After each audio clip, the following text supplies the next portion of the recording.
தமிழ் சினிமாவில் தவிர்க்க முடியாத சிறந்த இயக்குனர்கள், under directors, most genius directors அப்படின்னு எந்த லிஸ்ட் போட்டாலும் அதில் டாப் லிஸ்ட்டில் இருக்கிற ஒரு டேரக்டர் தான் த ஜீனியஸ் செல்வராகவன் அவர்கள். அவருடைய average to best movies list தான் இந்த வீடியோவில் நாம் பார்க்க போகிறோம். இந்த லிஸ்ட்டில் 11ஆவது இடத்தை பிடிச்சிருக்கிற படம் 2019 வெளியான NGK. பொதுவாகவே செல்வராகவன் படங்கள் அப்படின்னாலே அதில் உள்ள மேக்கிங், ஆர்ட், கிராஃப்ட் அதெல்லாம் தாண்டி குறியீடுகள் அப்படிங்கிறது ரசிகர்கள் மத்தியில் ரொம்பவும் பிரபலம். அறிவுபூர்வமாக தொடங்கி ஆர்வக்குளார் வரை ஏகப்பட்ட குறியீடு ஆய்வாளர்கள் இவர் படம் ரிலீஸ் ஆகும்போது உருவாயிடுவாங்க. அப்படிப்பட்டவங்களுக்காக இந்த படத்தை டேரக்டர் உருவாக்கியிருப்பாரோ அப்படின்னு இந்த படம் உங்களை யோசிக்க வைக்கும். சூர்யா, சாய் பல்லவி அவர்களுடைய நடிப்பும் அடிப்படை கதையும் பொலிட்டிக்கல் த்ரில்லராக வேறு லெவலில் இருந்தாலும் இந்த படம் ரசிகர்கள் மத்தியில் கலவையான விமர்சனங்களே பெற்றிருக்கும். இருந்தாலும் நிச்சயமாக இது ஒரு மோசமான படம் கிடையாது.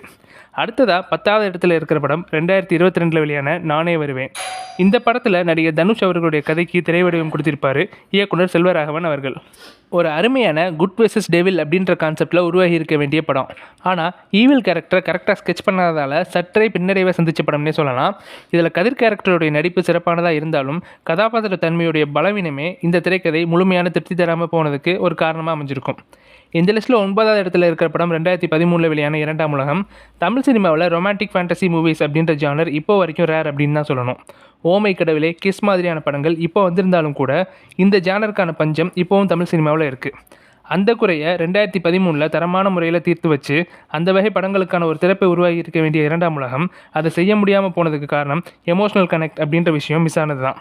குறிப்பாக சொல்லணும்னா புரோட்டகனிஸ்ட் 2ஆம் உலகத்துக்குள்ளே போனதுக்கப்புறமா அங்கே காதல் மலர வைக்கிறது அவருடைய நோக்கமாக கடவுளால் சொல்லப்பட்டாலும் அவருடைய செயல்பாடுகள் ரொம்பவும் சாதாரணமாக இருக்கிறது அவருடைய தேவை திரைக்கதைக்கு பெரிய தாக்கத்தை ஏற்படுத்தாமல் போகிறதுக்கு காரணமாக அமைஞ்சிருக்கும். அடுத்ததாக 8வது இடத்துல இருக்கிற படம் 2021 வெளியான நெஞ்சம் மறப்பதில்லை. தமிழ் சினிமாவில் ஒரு புதுமையான முயற்சியை ஆரம்பித்து அதுக்கப்புறம் தமிழ் சினிமாவுடைய சாபமாக மாறின காமெடி ஹாரர் ஜானரில் இப்போவுமே சொல்லிக்கக்கூடிய அளவுக்கு சிறந்த படங்கள் ரொம்பவும் சொற்பம் தான் சொல்லணும். அந்த வகையில் இந்த திரைக்கதை முக்கியத்துவம் பெறுது. டார்க் ஹியூமர் வகைக்கும் ஒரு உதாரணமாக அமையுது. இந்த ஜானருக்கான முழுமையான படமாக இது அமைஞ்சிருந்தாலும் செல்வராகவன் அவருடைய இன்டென்ஸ் டச் மிஸ் ஆனது மட்டுமே இந்த படத்துடைய குறை அப்படின்னே சொல்லலாம். இந்த லிஸ்ட்டில் 7வது இடத்துல இருக்கிற படம் 2007 வெளியான தெலுங்கு படமான ஆடவரி மாட்லாக்கு அர்த்தலே வருலே என்ற படம். இதற்கான தமிழ் அர்த்தம் பெண்ணின் வார்த்தைக்கு வெவ்வேறு அர்த்தங்கள் உள்ளன அப்படிங்கிறது தான். இந்த படம் 2008 இயக்குனர் மித்ரன் ஜவஹர் இயக்கத்தில் யாரடி நீ மோகினின்ற பேரில் தமிழ்ல ரீமேக் ஆச்சு. ரெண்டுலேயுமே விமர்சன ரீதியாகவும் வியாபார ரீதியாகவும் பெரிய வெற்றி பெற்றுச்சு. ஒரு முக்கோண காதல் கதையை இவ்வளவு அழகமாகவும் அழுத்தமாகவும் பதிவு செஞ்சது மட்டும் இல்லாமல் தந்தை மகன் உறவுக்கான பிணைப்பையும் ஆழமாக பதிவு செஞ்சுருக்கோம். இந்த லிஸ்ட்டில் 6வது இடத்துல இருக்கிற படம் 2002 வெளியான துள்ளுவதோ இளமை. வியாபார நோக்கத்துக்காக இந்த படத்துடைய இயக்குனர் கார்டில் இயக்குனர் கஸ்தூரிராஜா பெயர் இடம்பெற்றிருந்தாலும் இந்த படத்தை பெரும்பான்மையாக தான் இயக்குனதாக சில இடங்களில் செல்வராகவன் அவர்களை பதிவு செஞ்சிருப்பார். காதல்னாலே அழகானது, கவித்துவமானது அப்படின்ற மாதிரியான போலி புனிதங்களை உடைக்கிறதுல தான் செல்வராகவன் அவர்கள் எக்ஸ்பர்ட்டு. காதலுடைய டார்க் சைடு பக்கங்களை வெளிச்சம் போட்டு காண்பிக்காமல் அதை டார்க்காகவே காட்டுற செல்வராகவன் டச் இந்த படத்தில் இருந்தே தொடங்கிடுச்சுன்னு சொல்லலாம். டீனேஜ் மூவிஸ் அப்படின்னாலே அது ஒரு செக்ஸ் படங்களோட டைல்யூட்டர் வெர்ஷன் அப்படின்ற கான்செப்டை உடைச்சு அந்த ஜானர்லையும் அழகான அழுத்தமான திரைக்கதையால் ஒரு புது வெளிச்சம் கொடுத்திருப்பார் செல்வராகவன். இந்த லிஸ்ட்டில் 5வது இடத்துல இருக்கிற படம் 2011 வெளியான மயக்கம் என்ன. இயக்குனர் செல்வராகவன் அவர்களுடைய one of the masterpiece அப்படின்னே பலரும் கருதுகிற படம். எந்த சூழ்நிலையிலையும் தன்னோட பேஷனை விட்டுறக்கூடாது அப்படின்ற நினைக்கிற ஒரு இளைஞனுடைய வழியையும் அதனால் உண்டாகிற வழியையும் அழுத்தமாக சொன்ன படம். ஆனாலும் இந்த படத்துக்கு நான் 5th பிளேஸ் கொடுக்கறதுக்கு ஒரே காரணம் பிடிச்ச வேலையை செய்யணும் இல்லைனா செத்துறணுன்ற மாதிரியான பிற்போக்குத்தனமான டைலாக்ஸ். குறிப்பாக ஹீரோ காட்டுக்குள்ளே தங்க வேண்டிய சூழலில் அவரோட ஃப்ரெண்ட் ஸ்டார் ஹோட்டலில் தங்குறதுக்கு காசு நான் தரேன்டான்னு சொல்கிற அளவுக்கு அடுத்த வேலை ஃபினான்ஷியல் ப்ராப்ளமே இல்லாத ஒரு பர்சன் இந்த மாதிரியான டைலாக்ஸ் பேசுகிறது ஒர்த்து இல்லை. ஒர்த்தாக இருந்தாலும் அந்த டைலாக் தப்புன்ற என்னுடைய தனிப்பட்ட கருத்துனால தான் இந்த படத்துக்கு நான் 5th பிளேஸ் கொடுக்குறேன். இந்த லிஸ்ட்டில் 4வது இடத்துல இருக்கிற படம் 2004 வெளியான 7G ரெயின்போ காலனி. நான் முன்னமே சொன்ன மாதிரி டார்க் சைட் ஆஃப் லவ்வில் எக்ஸ்பர்ட்டான செல்வராகவன் அப்படிங்கிறதுக்கு உச்சக்கட்ட உதாரணம் தான் இந்த படம். பொறுப்பில்லாத ஹீரோ, ஆர்த்தடாக்ஸான ஹீரோயின் அப்படின்ற பழைய கான்செப்டில் புதிய உணர்வுகளை புகுத்தி ஒரு அழுத்தமான வலிமிக்க கவிதையாக இந்த படத்தை உருவாக்கியிருப்பார் இயக்குனர் செல்வராகவன் அவர்கள்.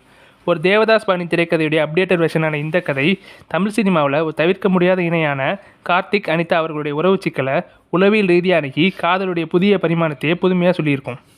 இந்த லிஸ்ட்டில் 3வது இடத்தை பிடிச்சிருக்கிற படம் 2003 வெளியான காதல் கொண்டேன்.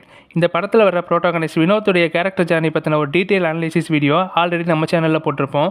அந்த வீடியோவை பார்த்தா காதல் கொண்டேன் எந்த வகையில் சைக்காலஜிக்கலாகவும் மியூசிக்கலாகவும் கிளாசிக்காக இருக்குது அப்படிங்கிறத நம்மளால் உணர முடியும்.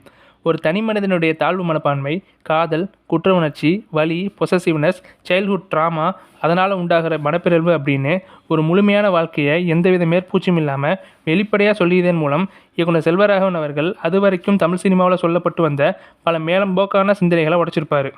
இந்த லிஸ்ட்டில் 2வது இடத்துல இருக்கிற படம் 2010 வெளியான 1000ல் ஒருவன்.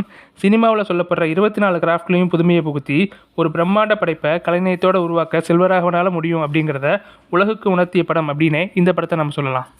விஎஃப்எக்ஸ், ஏஐ டெக்னாலஜிலாம் பெரிய அளவு சாத்தியக்கூறுகள் இருக்கிற இந்த காலத்தில் கூட பிரம்மாண்ட படங்கள் சொல்லப்படுற படங்கள் 2010 வெளியான இந்த படத்தோட எந்த வகையிலையும் போட்டி போட முடியாத உயரத்தில் இருக்கிறது தான் இந்த படத்துடைய தனிச்சிறப்பு. இந்த படம் ரீரிலீஸ் ஆகும்போது கிடைச்ச வெற்றியில் பாதி அளவு ரிலீஸ் ஆன டைமில் கிடைச்சிருந்தா இயக்குனர் செல்வராகவன் அவர்களாலையும் தமிழ் சினிமாவிலையும் ஒரு குறிப்பிட்ட இடத்தை அடைஞ்சிருக்க முடியும். இதோட பாதிப்போ என்னமோ இதுக்கப்புறம் தான் இயக்குனர் செல்வராகவன் அவர்களுடைய கிராஃப் கொஞ்சமாக இறங்க தொடங்குச்சு. அதுக்கு முன்னாடி வரைக்கும் உச்சக்கட்ட கிரியேட்டிவிட்டியை நோக்கி பயணப்பட்ட செல்வராகவன் 1000ல் ஒருவன் உச்சத்துக்கு அப்புறம் தான் கீழே இறங்க ஆரம்பித்தார். ஆனாலும் 1000ல் ஒருவன் 2 அனௌன்ஸ்மெண்ட் மறுபடியும் அவர் உயரத்துக்கு கொண்டு போகுமான்றதை நம்ம பொறுத்திருந்து தான் பார்க்கணும். உலகநாயகன் கமலஹாசன், இயக்குனர் மணிரத்னம் மாதிரியான சில கலைஞர்களால் மட்டுமே தாங்கிக்கக்கூடிய உச்சக்கட்ட கிரியேட்டிவ் படைப்பு ஃபெயிலியர் ஆகிறது அப்படின்ற கான்செப்ட் செல்வராகவன் அவர்களால் அக்செப்ட் பண்ண முடியாதது அவருடைய பல பேட்டிகளில் இன்னமும் வெளிப்பட்டுக்கிட்டே தான் இருக்குது. இருந்தாலும் அதை அவர் ஏற்றுக்கிட்டா தமிழ் சினிமாவுக்கு அதை விட பெரிய நல்லது எதுவும் இருக்க முடியாது. இந்த லிஸ்ட்டில் முதல் இடத்தை பிடிச்சிருக்கிற படம் 2006 வெளியான புதுப்பேட்டை. இதில் பலருக்கும் மாற்று கருத்து இருக்கலாம். ஆனானப்பட்ட 1000ல் ஒருவன் படத்தையே தாண்டின விஷயம் இந்த படத்தில் என்ன இருக்குது அப்படின்ற பாயிண்ட்ஸோட இந்த படம் எனக்கு பர்சனல் ஃபேவரட்டாக இருக்கிறதுக்கு காரணம் என்ன அப்படிங்கிறதெல்லாம் நான் இந்த வீடியோவில் சொல்ல போகிறது இல்லை. இதுக்காகவே ஒரு டீட்டெயில் அனாலிசிஸ் வீடியோ கூடிய சீக்கிரம் நம்ம சேனலில் வெளிவரும். பார்த்துட்டு உங்களுடைய கருத்தை ஷேர் பண்ணுங்கள். ஸோ இதுதான் நான் உங்ககிட்ட ஷேர் பண்ணணும்னு நினச்ச average to best movies of Selvaraghavan அவர்கள்.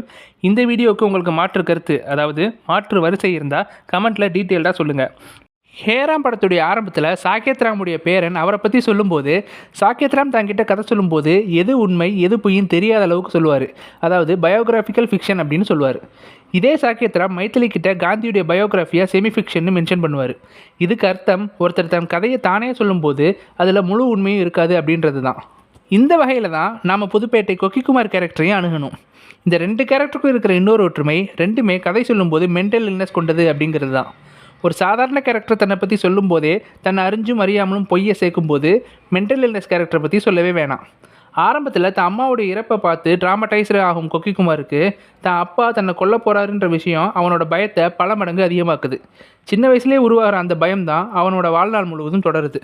இடையில உச்சக்கட்ட வலியை தாங்கிறதால உருவாகிற போலி தைரியம், தனக்கு கிடைக்கிற அதிகாரத்தால் உண்டாகிற கண்மூடித்தனமான தைரியம், தன் கையில் கத்தி இருக்கிறதுனால உருவாகிற குருட்டு தைரியம், தன்னை யாராலையும் கேள்வி கேட்க முடியாதுன்ற பொய்யான தைரியம், பழிவாங்க நினைக்கும் போது உருவான திடீர் தைரியம் அப்படின்னு பல அசட்டுத்தனமான தைரியங்கள் குமாரை டெம்பரவரியாக தைரியசாலியாக மாற்றுது.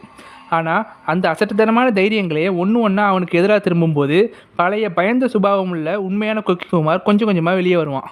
சுருக்கமாக சொல்லணும்னா காதல் கொண்டேன் படத்தில் அன்புக்காக என்கிற வினோத் அப்பப்போ கிடைக்கிற ஆறுதலை முழுமையான அன்புன்னு நினைப்பான். பிறகு அது வெறும் காணல் நீர் தான், தனக்கு நிரந்தர அன்புன்னு ஒன்று கிடைக்க போகிறதே இல்லைன்றதை உணர்ந்து தன்னைத்தானே அழைச்சிக்குவான். அதே மாதிரி புதுப்பேட்டை கொக்கிக்குமார் தன் பயத்தை மறைக்க போலியான தைரியங்களை உண்மை நம்புவான். ஆனால் தன்னோட சின்ன வயசில் உண்டான உயிர் பயம் ட்ராமா கடைசி வரைக்கும் அவனை தொடருதுங்கிறத கடைசியில் தான் அவன் உணர்வான்.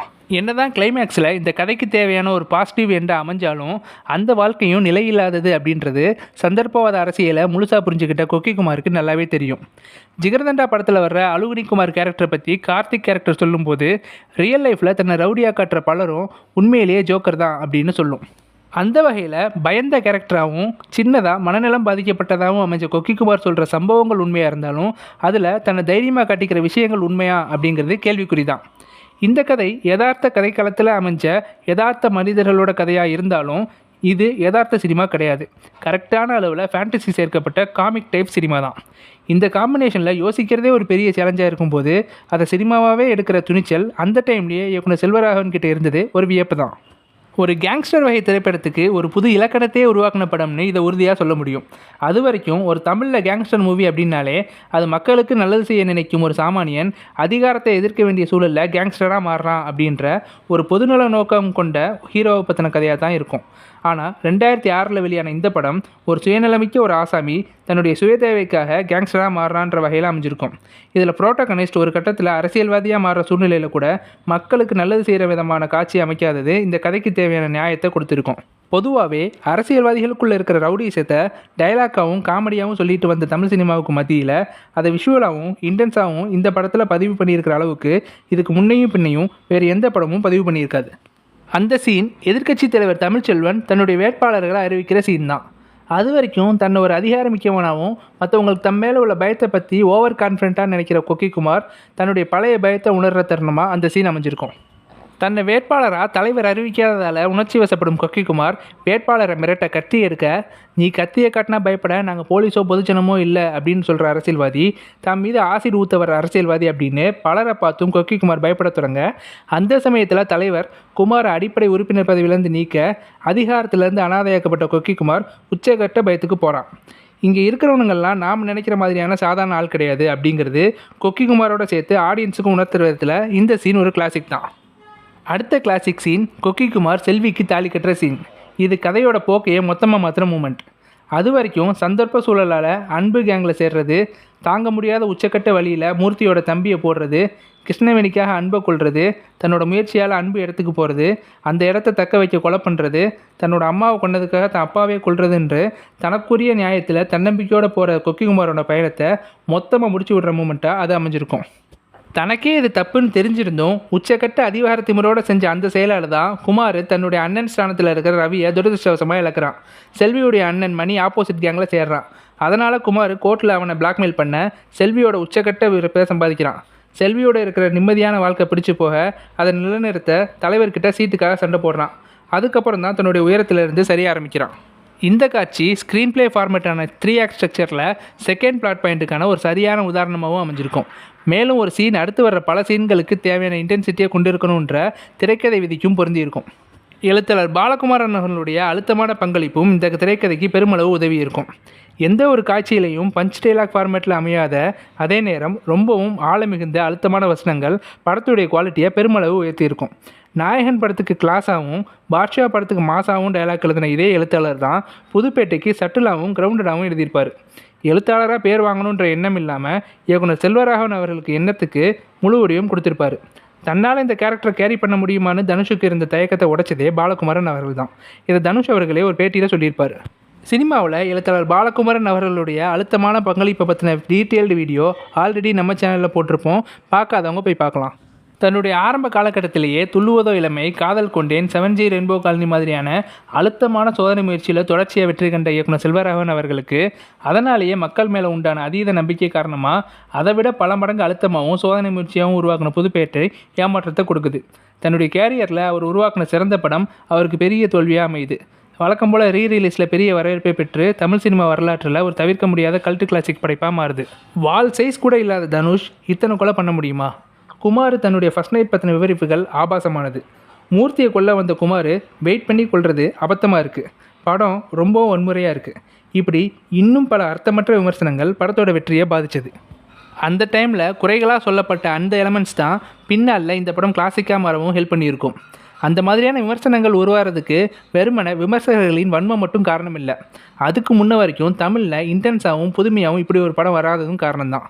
ஆல்ரெடி நம்ம சேனலில் வெளியான average to best movies of Selvaraghavan வீடியோவில் நான் ஏன் புதுப்பேட்டை படத்துக்கு நம்பர் 1 பொசிஷன் கொடுத்தேன்றதுக்கான எக்ஸ்ப்ளனேஷன் வீடியோ தான் இது. அந்த வகையில் இந்த வீடியோ அந்த வீடியோட செகண்ட் பார்ட்னு சொல்லலாம். அந்த வீடியோ பார்க்காதவங்க அதையும் பார்த்துருங்க. ஒரு முழுமையான திருப்தி உங்களுக்கு கிடைக்கும். ஸோ இதுதான் நான் உங்கள்கிட்ட ஷேர் பண்ணணும்னு நினச்ச screenplay analysis of Pudhupettai. இந்த வீடியோ உங்களுக்கு பிடிச்சிருந்தா லைக் பண்ணுங்கள், ஷேர் பண்ணுங்கள், கமெண்ட் பண்ணுங்கள். மறக்காமல் 7 Minute Info சேனல் சப்ஸ்கிரைப் பண்ணுங்கள். குறிப்பாக அந்த பெல் ஐக்கானை கிளிக் பண்ணுங்கள்.